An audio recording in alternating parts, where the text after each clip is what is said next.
A injustiça em qualquer lugar é uma ameaça à justiça por toda parte.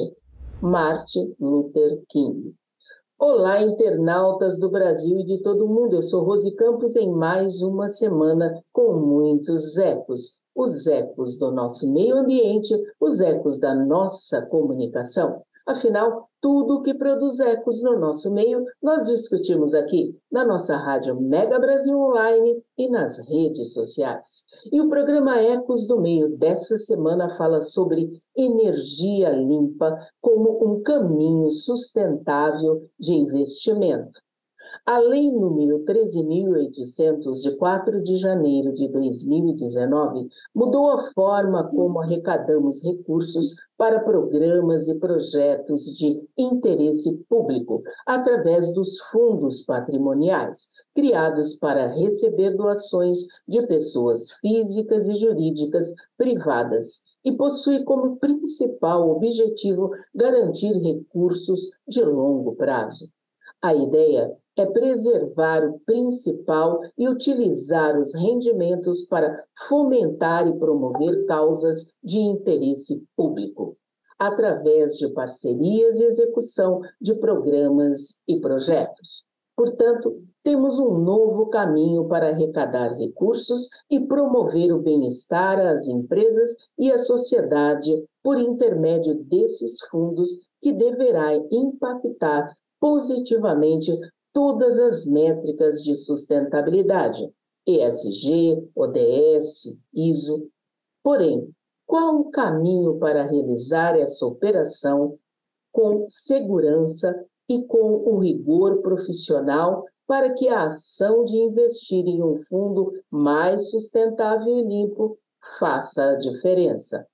Para explicar, portanto, esse caminho de governança financeira dos investimentos, recebemos o advogado Márcio Zamboni Cremácio, diretor institucional da Arnone Advogados, um grupo que trabalha sobre o lema de que uma empresa comprometida com ESG é uma empresa comprometida com o futuro.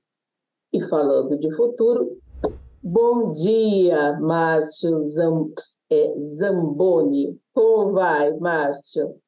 Exato, bom dia, Rose, tudo bem? Bom dia, audiência. E vamos lá falar desse tema tão cativante. E um tema tão necessário, né, Márcio? Márcio, como a gente falou, a ideia da Anone é cuidar de pessoas com responsabilidade social, né? Na verdade, Exato. por meio dessa implantação do Fundo Patrimonial Social, e sem desfalcar o caixa da empresa. Essa lei que nós começamos a falar, 13.800, houve uma mudança de arrecadação nesses programas e, na verdade, também esse fundo patrimonial acaba sendo de interesse público. Eu queria que você explicasse como se deu e como se dá essa mudança de arrecadação, um pouco sobre essa questão dos fundos e como isso pode beneficiar diretamente as empresas. Exato. Bom, Rose, o que acontece é que essa gestora de fundo patrimonial, que foi instituída pela Lei 13.800, ela possibilita que você constitua um fundo patrimonial que venha atender algum interesse público. Tá? E por que o Estado, né, como um todo, ele faz isso? O Estado ele não tem a capilaridade necessária para chegar em determinados lugares. Tá? Então, essa ideia ela vem já lá desde o pós-guerra, pós-Segunda Guerra Mundial, onde as entidades do terceiro setor foram muito utilizadas para recuperar e para reconstruir aquele território que havia sido devastado. É exatamente nesse sentido que o Estado ele possibilita que as empresas, tá, que sejam optantes pelo sistema tributário, né, do lucro real, que elas doem para essas instituições. Tá? E como que funciona isso? As empresas podem pegar 2% do seu lucro operacional e destinar para essas entidades. No nosso caso, especificamente, a gente tem uma atuação muito forte na assistência social. A gente presta assessoramento para outras entidades do terceiro setor. Eu costumo dizer que nós somos um catalisador, tá, de entidades do terceiro setor, porque a gente, assim como nós estamos qualificados para receber esse tipo de renúncia, a gente assessora outras entidades do terceiro setor para que elas também possam passar a receber esse tipo de doação através da renúncia fiscal. Tá? E com isso, qual é o foco? O nosso foco é assistência social, que aí já está o interesse público caracterizado, mas também nós conseguimos juntar uma outra vertente, que é a questão da sustentabilidade. Então, as indústrias, as empresas do lucro real, elas fazem essa doação, elas podem abater isso no imposto de renda, elas já têm um benefício imediato no imposto de renda, e a gente pega esse recurso, parte desse recurso vai para assistência social e parte desse recurso a gente implementa usinas de energia solar. Tá? Então, e aí com os frutos da usina de energia solar, a gente fomenta ainda mais a questão da assistência social. Quando você fala de assistência, você está falando dos fundos, você está também falando de uma renúncia fiscal, é isso? O que acontece? A renúncia fiscal, ela é um tema que muitas empresas já conhecem, mas elas conhecem a renúncia fiscal lá da Lei Rouanet, a renúncia fiscal da Lei Pelé, que é para o esporte, tá? Mas muitos desconhecem a renúncia fiscal para a assistência social.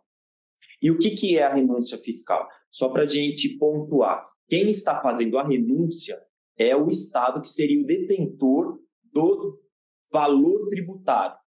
Tá? Então, o Estado ele renuncia 2% para que aquela indústria, aquela empresa, ela destine uma doação de até 2% do seu lucro operacional para alguma entidade do terceiro setor, que atenda seus funcionários, dependentes dos seus funcionários ou a comunidade ao entorno. Tá? Então, quem está renunciando de receber algo é o Estado. Ele fala para a empresa, olha, você pode destinar 2%. Eu abro mão desses 2% para você destinar para uma instituição do terceiro setor que seja de interesse público e que atenda todos esses requisitos. Então, nós estamos qualificados para receber esse tipo de doação. E aí, o que a gente faz? A gente pega esse valor, parte dele vai ser destinado para assistência social, para os nossos programas de assistência social, e parte dele a gente implementa a usina de energia solar, que os frutos da energia dessa usina de energia solar servirá, inclusive, para fomentar ainda mais a assistência social. Nós vamos falar um pouquinho mais sobre essa questão da energia limpa, porque é muito importante, mas eu ainda quero bater um pouquinho numa questão das empresas que podem se beneficiar disso, porque geralmente, Márcio, quando nós falamos nessa questão de benefícios de renúncia, nós temos sempre no imaginário que são grandes empresas que podem fazer isso. E eu gostaria de saber de você se as pequenas, as médias empresas, elas podem se beneficiar e como elas podem se beneficiar desse trabalho que vem de encontro hoje a uma questão muito forte, que é o ESG. Perfeito, vamos lá. Qualquer empresa, desde que esteja no lucro real. Então, vamos lá. A maioria das pequenas empresas, elas estão no regime tributário do Simples Nacional. Essas empresas não podem fazer a renúncia fiscal, porque elas não apuram lá o lucro operacional, elas não têm toda essa exigência de fazer essa apuração. Então, a lei do imposto de renda, que é a Lei 9249, ela exige que para você fazer essa renúncia fiscal, a empresa esteja no lucro real. Obrigatoriamente, as empresas que estão no lucro real são as empresas que faturam mais de 78 milhões ano. Isso é obrigatório. Todavia, As empresas que faturam menos que isso, elas podem optar voluntariamente para se enquadrarem no lucro real, tá? Mas vamos lá, é uma exigência legal que ela esteja no lucro real. Então, se a empresa estiver no Simples Nacional ou no lucro presumido, infelizmente ela não pode participar desse tipo de projeto, apenas as empresas do lucro real. E aí depende do tamanho da empresa, que vai depender, a primeira trava que a gente tem, o primeiro requisito a ser cumprido é a questão de estar no regime tributário do lucro real. Eu vou dar uma paradinha para os nossos comerciais e nós voltamos já já para falar sobre exatamente a usina fotovoltaica. Como isso funciona? Como é que funciona eu estar hoje num momento em que nós precisamos pensar muito mais na geração de eventos para que a gente possa conduzir com mais assertividade as formas de trabalhar esse planeta. E com isso, e para isso, nós estamos conversando com o advogado Márcio Zamboni. Já já nós voltamos com os nossos Ecos do Meio. Até já!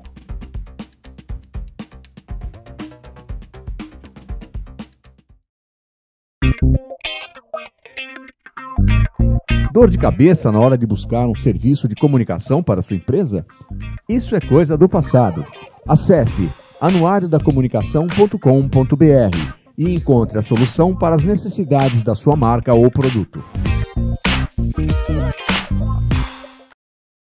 Aí, vestibular é aquela pressão, não é? De um lado, o pessoal torcendo para você passar de qualquer jeito. Do outro lado, o futuro batendo na sua porta. E se você não passa? Como é que fica? Eu estudei muito. Eu cheguei a extrapolar meu limite. Daí eu comecei a ficar nervoso, eu comecei a ficar irritado. Tinha semana que eu nem conseguia dormir direito. E tinha semana que eu dormia pra caramba. Tinha dia que eu atacava a geladeira e tinha dia que eu nem sabia o que era comer. E aí eu decidi trocar uma ideia com os meus amigos e vi que eles estavam passando pela mesma situação. E vi que eles me entendiam.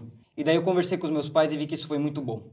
E isso acabou me ajudando muito. Eu comecei a fazer terapia, a minha cabeça se abriu, eu comecei a enxergar as coisas melhor, tirou um peso das minhas costas, foi um alívio.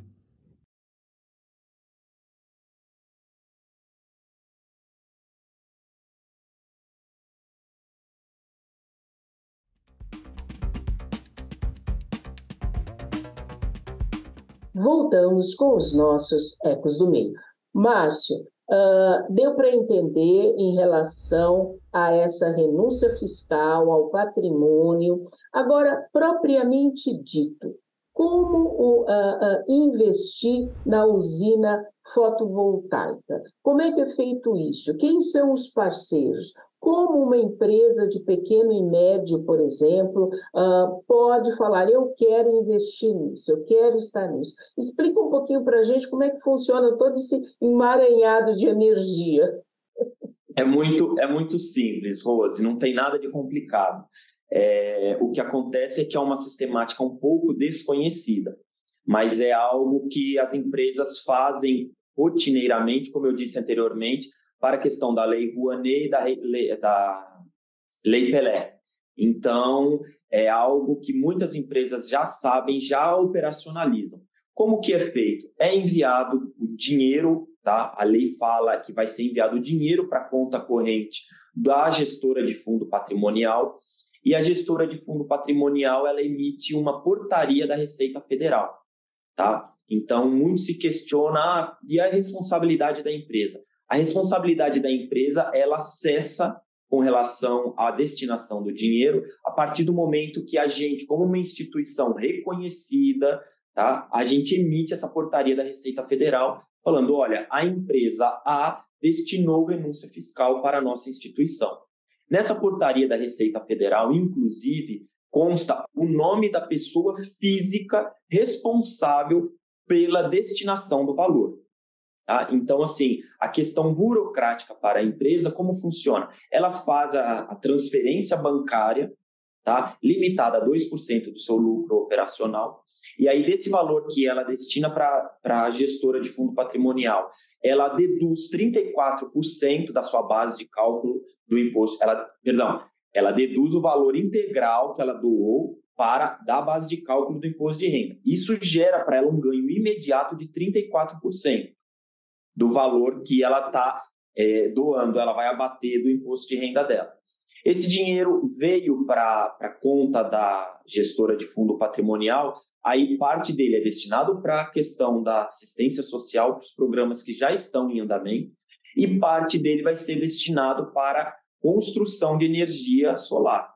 Tá? Então, nós temos os parques de energia solar que vão sendo construídos ou ampliados, e aí isso vai gerando também parte de receita. Essa receita, o que a gente faz? A gente atende os funcionários da empresa, os dependentes dos beneficiários da empresa ou a comunidade ao entorno. Tá?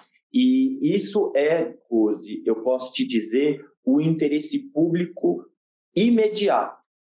Tá? Só que existe uma questão de um interesse público futuro, que seria a questão de você ter uma matriz energética para, no futuro, você adentrar a questão da energia através de hidrogênio, que é a questão do hidrogênio verde. Então, Márcio, antes da gente entrar até na questão do próprio hidrogênio, nós estamos ainda falando de créditos de carbono, né? Então, assim, como é que fica essa questão, né, do crédito de carbono? As empresas podem também comprar esse crédito de carbono, lembrando sempre que quando nós estamos falando de energia limpa, estamos falando de ESG, nós estamos falando de um problema muito sério, que é o GEE, ou seja, gases de efeito estufa, a questão do clima, que hoje é uma questão muito séria em relação a essa preservação mesmo ambiental. Então, por isso que essa entrevista acaba sendo muito importante. Então, eu gostaria de saber o quanto e como a pessoa pode comprar ou não esses créditos de carbono. Quando se fala também da energia limpa, existe a questão do próprio uso em si. Então, vocês têm como é feito com as geradoras de energia, então, para que eu possa utilizar. Se você puder explicar um pouquinho tudo isso, seria muito bom para os nossos ouvintes entenderem. Exato. O que acontece? A partir do momento que a gente tem uma fonte de energia, que é uma fonte de energia limpa, né, a questão da usina solar, você começa a ter créditos de carbono, porque você está gerando energia sem poluição. Então, você passa a ter direito a um crédito de carbono. Isso precisa ser auditado para ver o tamanho da planta, qual é a potência da planta de energia solar, quanto ela está gerando de energia solar, para chegar no número final de falando, olha, essa usina ela gera por mês X créditos de carbono. Então, é possível sim a gente fazer a venda desse crédito de carbono. Nós temos um projeto, inclusive, para fazer a tokenização desse crédito de carbono para facilitar a comercialização disso. Então, é possível e é um projeto, Rose, que eu costumo dizer que só existe benefícios.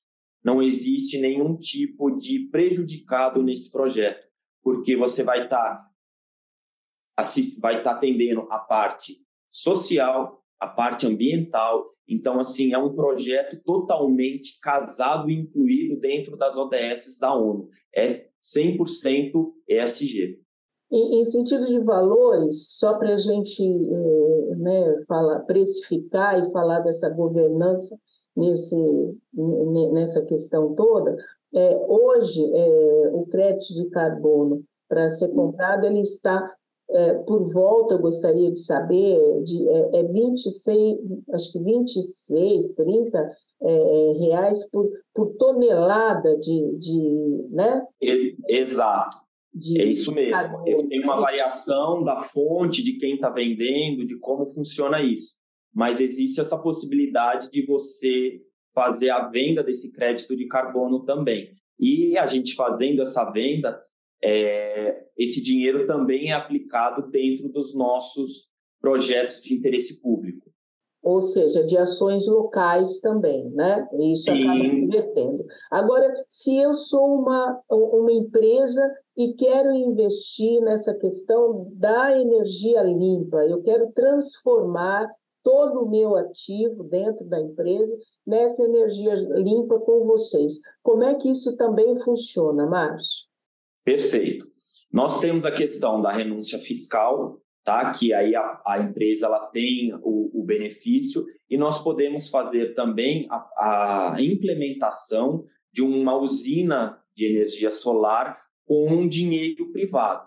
A gente tem condições de fazer todo esse projeto de levantamento, implementação, capacitação, toda essa questão de engenharia. Nós temos pessoas técnicas dentro do nosso corpo que conseguem fazer essa implementação.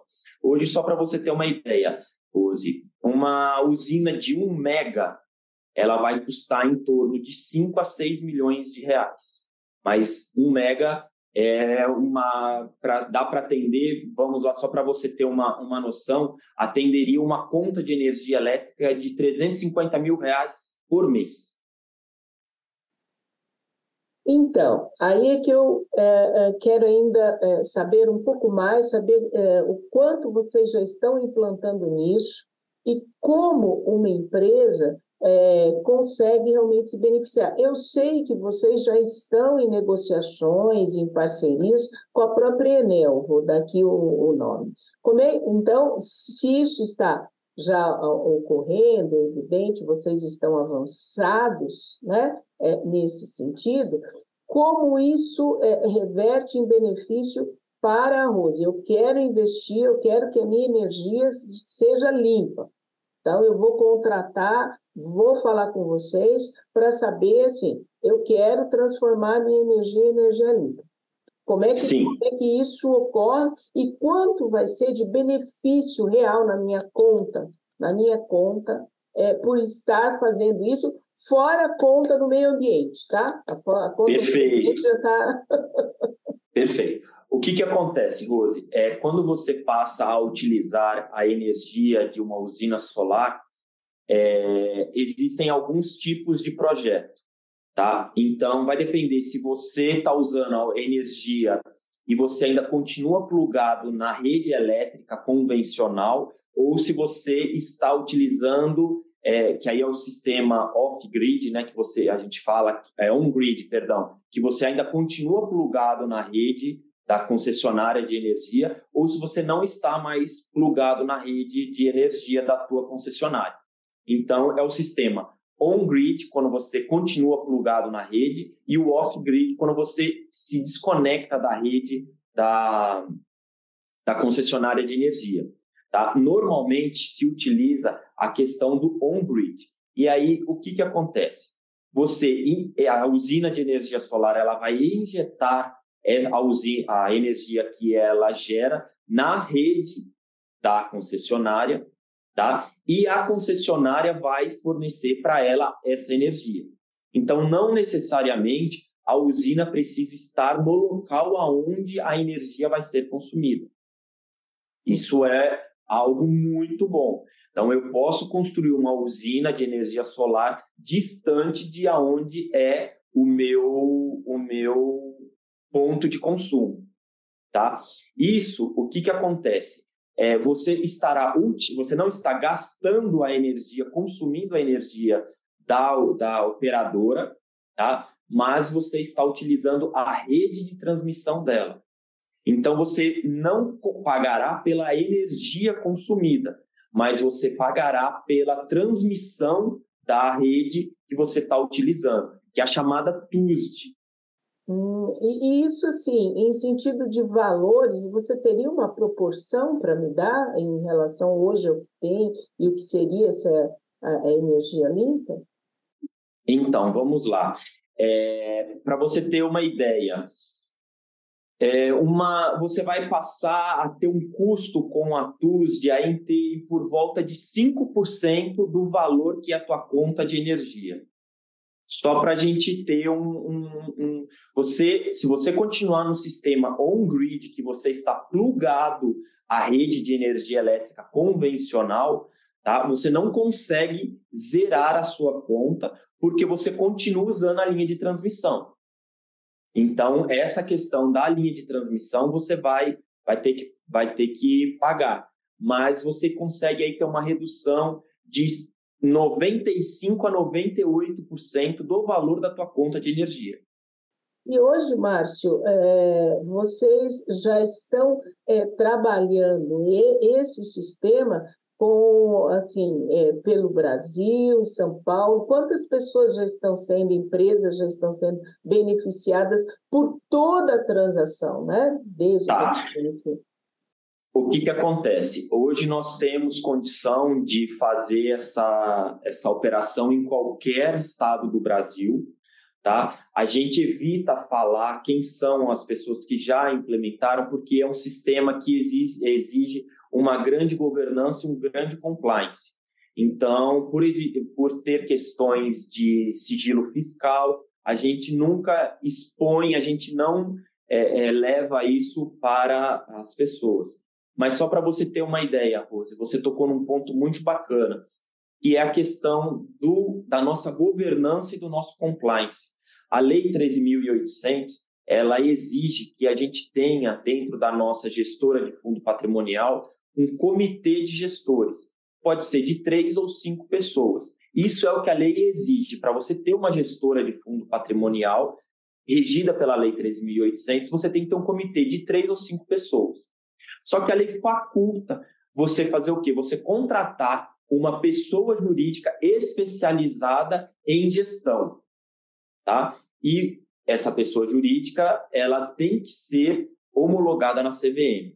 E nós fizemos isso, para dar mais segurança para quem doa o dinheiro para a gente, para quem faz a renúncia fiscal. Nós contratamos uma gestora autorizada pela CVM para fazer a gestão desses valores que entram para a gente. Mas nós não nos contentamos com isso. Nós fomos além do que a lei exige como rigor, tá? Para dar mais seriedade ao negócio, nós contratamos também uma administradora de fundo patrimonial. Então, hoje, o compliance, a governança que a gente tem dentro da gestora de fundo patrimonial, ela é o mesmo, tá? É o mesmo compliance, a mesma governança de um fundo patrimonial financeiro convencional, de um FIP, de um FDIC, de um FIM. É a mesma segurança jurídica que você tem em investir em um fundo comercial, é a mesma segurança que você terá fazendo a renúncia fiscal para a nossa gestora de fundo patrimonial, que vai atender ao interesse público.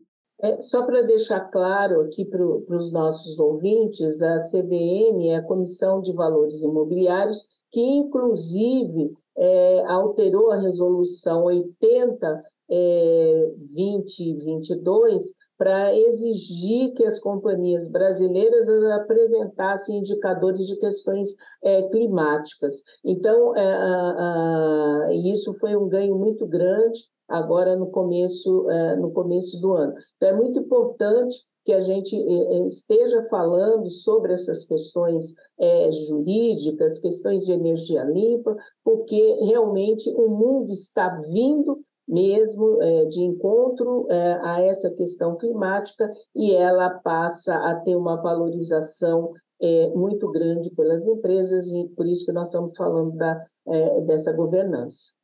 Mas, exatamente. Pode continuar, por favor. Exatamente, Rose. E assim, esse nosso projeto, foi muito importante você ter tocado nessa questão da resolução 80 de 2022 da CVM, que esse projeto ele cai como uma luva para as empresas atenderem a essa resolução. O que é essa resolução? É a resolução que foi chancelada como o pratique ou explique-se.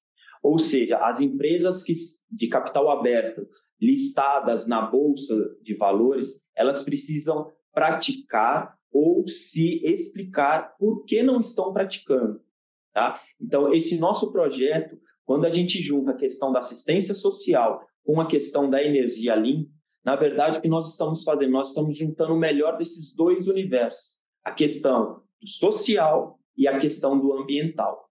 Então, essas empresas listadas em bolsas, mas não só elas, todas as demais empresas do lucro real, elas podem fazer essa renúncia fiscal e se valerem dessa conduta para falarem, olha, nós estamos cumprindo a nossa questão de ESG, nós estamos atendendo isso nesse ponto, elas podem se creditar das nossas ações sociais e da questão ambiental que a gente está produzindo para elas, tá? E nós temos um parceiro, que é o Instituto S Company, que faz essa valoração de quanto a métrica, de quanto da lei, tanto da 26.000 quanto da NBCT 15, de quanto está sendo cumprido. Então, é um parceiro muito importante que a gente tem, o Instituto S Company, que faz toda essa questão aí do planejamento e do levantamento de ESG de uma empresa.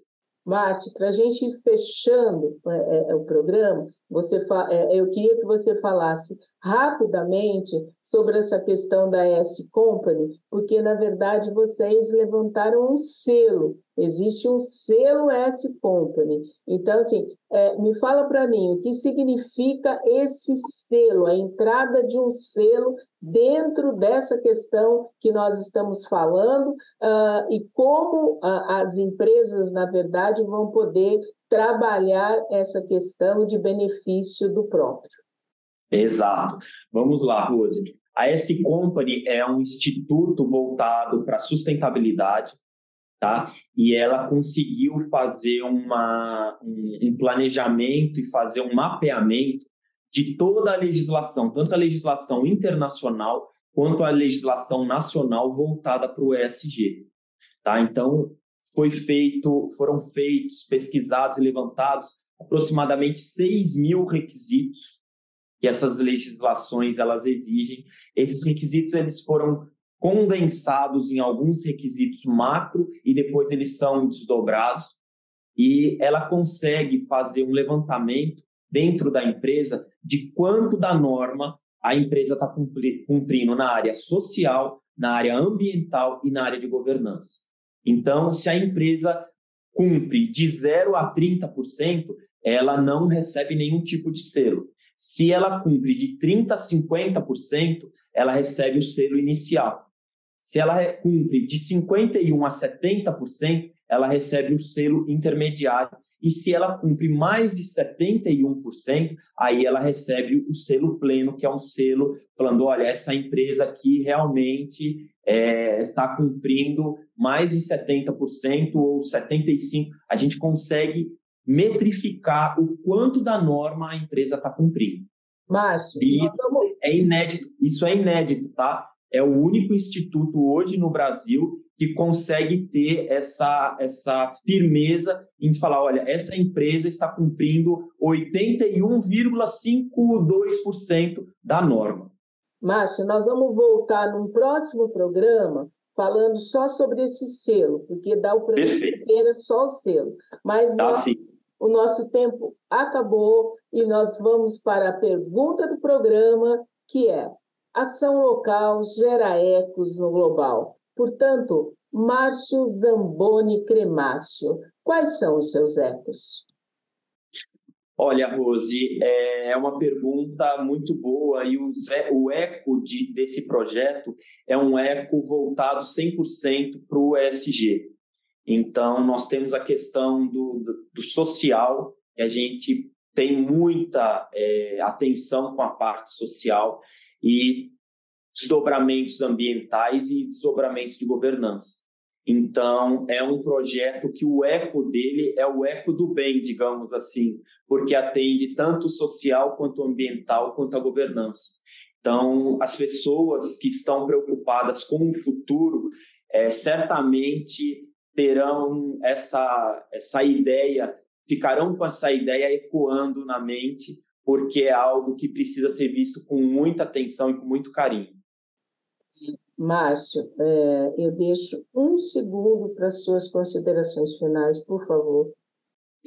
Rose, eu agradeço imensamente a oportunidade de estar podendo levar esse tema tão importante para a tua audiência, que é uma audiência muito qualificada, e estamos à disposição para quem quiser colaborar, contribuir com os nossos projetos. Sendo assim, nós vamos nos despedindo com os nossos diálogos sustentáveis. Direito de ir e vir, direito de navegar, direito de estar e se manifestar, direito de viver, de codificar, reciclar e reaproveitar o tangível e o intangível, o sim e o não, o claro e o escuro. Direito e correto, portanto, eu crio energias limpas, garanto à humanidade. E assim, com a certeza de manter em pé o que nos resta, porque não basta estar simplesmente fazendo, mas nós temos que estar concretamente neste ambiente. Eu me despeço do nosso convidado Márcio Zamboni, da nossa equipe técnica e de você, internauta, que esteve conosco até agora. Lembrando que ação local gera ecos no global. Portanto, quais são os seus ecos? Até a próxima semana. Até lá!